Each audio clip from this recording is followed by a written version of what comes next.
The notification wasn't meant for him. Evan Carter knew that the second it lit up his watch. Don't come tonight, he's home. No name, no contact photo, just the message. But it didn't come to his phone. It came from Lena's, synced accidentally, or maybe not. Evan didn't react, didn't even blink. He kept stirring his coffee like nothing happened, like his chest hadn't just tightened in a way that felt familiar, because something felt off, not just tonight, for weeks, maybe longer. Lena walked into the kitchen a moment later, tying her hair, already dressed for work. Morning, she said casually, too casually. Evan glanced up, studied her face. Same smile, same calm eyes, nothing cracked. You're up early, she added. I couldn't sleep. That part wasn't a lie. She grabbed her bag, phone in hand, screen face down, always face down. You'll be late tonight again? Evan asked, a small pause, almost invisible. Yeah, she said, new client, big project. I told you. He nodded slowly, like he remembered, like he believed it, but his watch still felt heavy on his wrist. Don't come tonight. He's home. He didn't ask, didn't confront, just took a sip of coffee and said good luck. She smiled, left, door closed, silence. Evan stood there for a long moment. Then he set the cup down and opened his laptop. The first rule was simple, don't rush, if this was what he thought it was. One mistake could cost him everything. So he started. Small cloud sync. They shared storage years ago for convenience, photos, notes, backups. People forget what stays behind. Lena had an single quotes T.T list.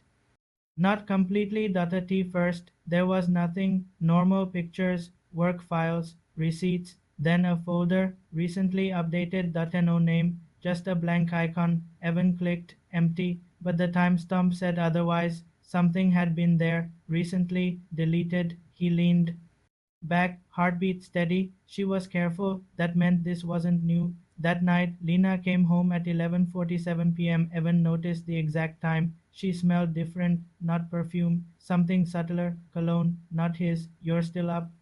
She asked, surprised. Couldn't sleep. Again. She nodded, kicked off her heels. You should rest, she said softly, concerned, convincing. Evan watched her walk past him, noticed the way she checked her phone mid step, a quick glance, a small smile, then gone, locked screen. He wasn't imagining it. Day 3. Evan didn't follow her. He didn't check her phone. He didn't accuse. Instead, he bought something, a small device, simple, legal, a Bluetooth scanner. He left it running in the apartment while Lena was in the shower. Devices pinged, TV, laptop, smart speaker, then unknown device. Signal strength, strong, very close. Evan's eyes narrowed. He checked the history. It only appeared late nights between PM and midnight, then disappeared every time like clockwork. He closed the app slowly. Day 5. The second message came. This time he was ready. Watch vibrated. Same unknown number. Tomorrow. Same place.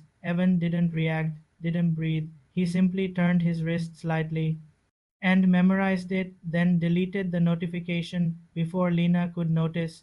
That night he made a decision, not emotional, strategic. He smiled more, talked normally, cooked dinner, even laughed at something she said. Lena noticed. Someone's in a good mood, she teased, just trying.